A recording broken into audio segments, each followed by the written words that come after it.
con con los temas que habíamos quedado pendientes, la segunda parte. Vamos a hablar de las glándulas salivales. Las glándulas salivales, pues bueno, ¿qué es la saliva? La saliva está constituida principalmente, obviamente, por agua. Van a haber gran cantidad de elementos inorgánicos como es el calcio, el fósforo, el sodio, el potasio, ¿no? Y van a haber también, tiene que haber también con el sistema inmunológico, porque desde aquí también van a haber inmunoglobulinas. Y enzimas digestivas, ¿sí? Que es la amilasa salival, la principal. ¿Estamos? Bueno. Hablemos de las glándulas o de las estructuras que generan esta saliva como tal. Y vamos a considerar que se hace una división de acuerdo a al tamaño y de acuerdo a su ubicación. Vamos a hacer una división que son las glándulas menores y las glándulas mayores. Las glándulas mayores, hay diferencia entre estas no solamente en la cuestión de su ubicación, sino o de su tamaño, sino más que nada por el flujo o el tipo de flujo que van a mantener este tipo. Por ejemplo, en el caso de las glándulas menores, el flujo siempre va a ser constante. Aquí no tenemos que estar pidiéndole, diciéndole, ni que haya algún estímulo para que secreten. Estas siempre deben de estar secretando, ¿vale? Y se van a encontrar en la mucosa o en la submucosa de los órganos o de las paredes orales. Y aquí ya se van a, dependiendo de dónde se ubiquen, se le va a considerar si son labiales, si son de los carrillos, si son palatinas o ambas, si son gloso-palatinas. Las glándulas mayores, estas no mantienen un flujo constante. Aquí que debe de haber algo que lo estimule, ya sean estímulos mecánicos, una mordida, por ejemplo, o que la sensación del alimento que esté pasando, se pueden estimular estas glándulas. Químicos, por ejemplo, un limón, ¿no? Que es muy ácido, una sustancia muy ácida puede producir químico, y de acuerdo a la temperatura. Estas glándulas son la principal, la parótida que se excreta por medio del conducto de Stenón, la submaxilar, la submandibular y la que conocemos todo también, que es la sublingual. ¿Estamos? Bueno, esto es un síndrome de Behçet. Lo quise poner como ejemplo. El síndrome de Behçet es una vasculitis, es una enfermedad autoinmune. Normalmente afecta a pequeños y grandes vasos, ¿sí? O sea, no importa el calibre, pero afecta también mucho lo que son las glándulas salivales.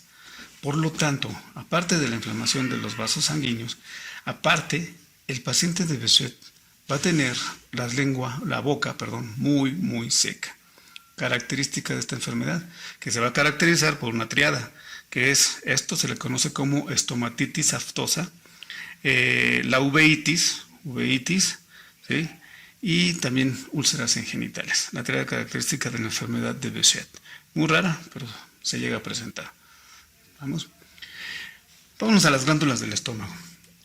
Aquí en este esquema, hacia grandes rasgos, vemos lo que es las glándulas gástricas y se van a nombrar de acuerdo a su ubicación, ya sean glándulas cardiales, glándulas del fundus, no son fúndicas, glándulas del fundus, y aquí en el cuerpo se van a encontrar otras que son las glándulas fúndicas, ¿sí? No confundir lo que se encuentran, no confundir las que se encuentran por el fundus, sino ahorita vamos a ver por qué se le conoce como fúndicas. Y las glándulas pilóricas que están prácticamente entre la frontera entre el duodeno y el estómago, la porción distal del estómago. Entonces veamos rápido este esquema. Por ejemplo, veamos cómo se ve el epitelio, ¿no? El epitelio rugoso, ¿sí? Característico del tejido glandular.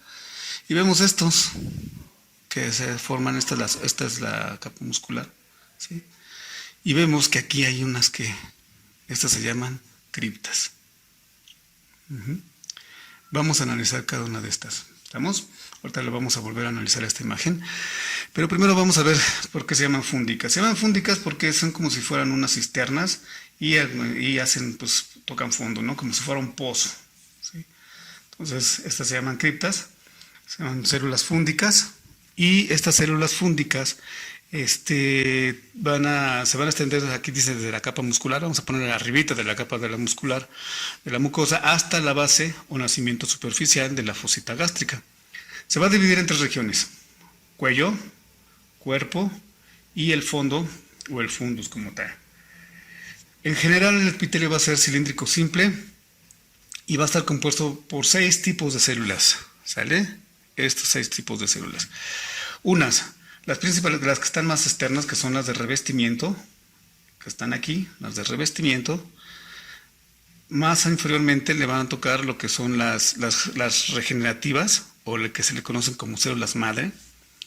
Más abajo se van a encontrar las oxínticas, las mucosas del cuello, también van a estar por aquí, y unas que se llaman principales, así se les conoce, que van a ser principalmente secretoras, ¿sí? Se le conoce como cimogénitas y enteroendócrinas. Célula endocrina, APUD. ¿Se acuerdan de este APUD que lo estábamos analizando en una clase pasada? Sistema APUD, que lo vamos a volver a ver en nefro. Esas células alternativas secretoras, que no son glándulas como tal, sino son células que se encuentran en el epitelio, pero que también generan secreción, ¿no? El sistema APUD.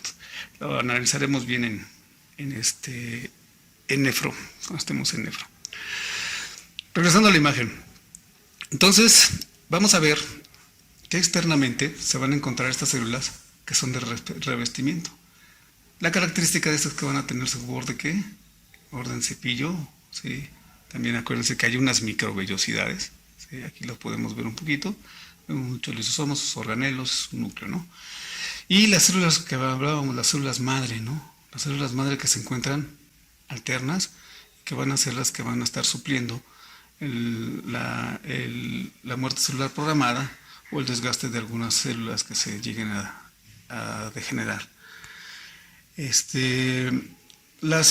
La mucosa del cuello, como las hablábamos, las mucosas del cuello, que estamos hablando que aquí nos las representan, ¿sí? Las mucosas del cuello principalmente son de sostén y apoyo, ¿sí?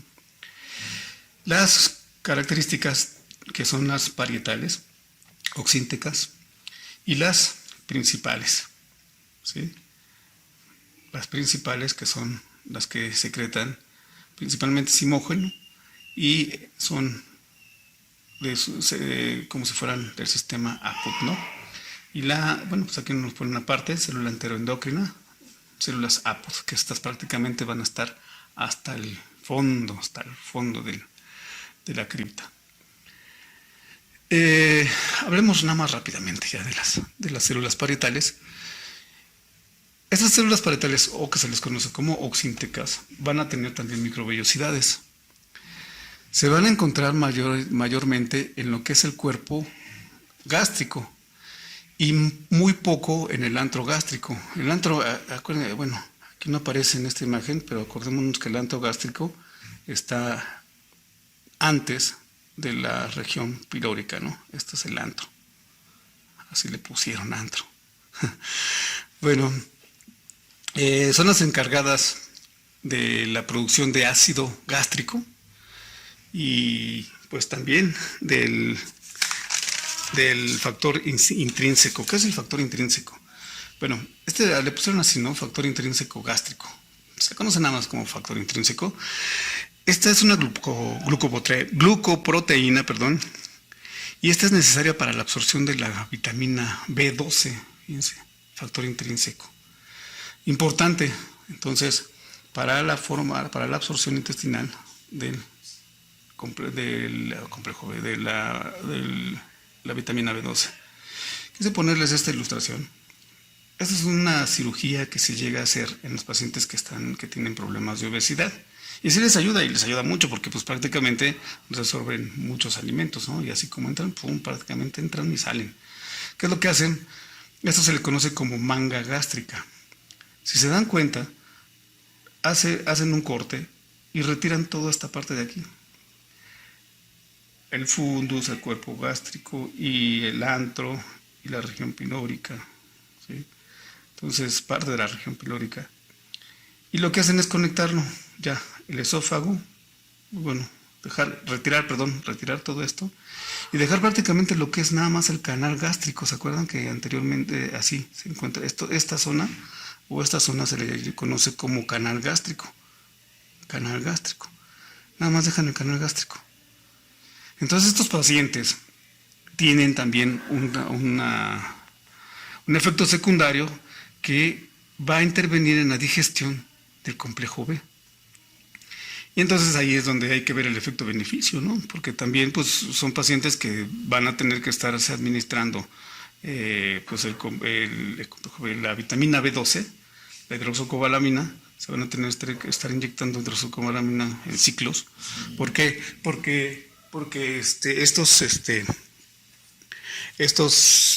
no se van a absorber aunque se tomen vitaminas. Bueno, pues les mandan de todas maneras vitaminas de B12 para tratar de suplirlo, pero pues sabemos que no todo se va a absorber, entonces hay veces que sí se tiene que aplicar vía intramuscular. Hay que ver el efecto beneficio, pero esto es uno de los efectos secundarios de este tipo de cirugía que es la manga gástrica. Bueno, nada más así como brevario cultural. Las células parietales tienen en su membrana receptores. Van a tener receptores para la histamina, para la acetilcolina y para la gastrina, ¿sí? En el caso de la acetilcolina va a haber un receptor de tipo colinérgico muscarínico y así se ve M3, ¿no? Así se le abrevian estos tipos de receptores. Para la histamina, las H2, ¿no? ¿Sabe? Hay que actuar en algunos fármacos aquí para inhibir cierto tipo de secreciones. Y en el caso de la gastrina, el receptor va a ser una colecistoquinina. Esto va a liberar la gastrina como tal. Entonces, prácticamente dejamos este tema y nos vamos hacia los otros, que es el peritoneo. Entonces, se los mando y ahorita me pongo a revisar, ahorita que es domingo, me voy a poner a revisar sus trabajos y estamos al pendiente, no vamos a echar marcha atrás, vamos a seguirle. Cualquier duda, cualquier comentario, si quieren que haga un video específico para algún tema en específico que ustedes consideren con respecto a anatomía importante o confuso, con todo gusto háganmelo saber. No sabemos, aparentemente empezamos ya el 15, o sea, no nos queda mucho para volvernos a ver, pero no sabemos todavía ahorita porque todavía el semáforo se encuentra en rojo. Entonces les mando un saludo, aprovecho para mandarles un saludo y que estamos aquí al tanto y que les sea de provecho. Me despido y a revisar sus trabajos.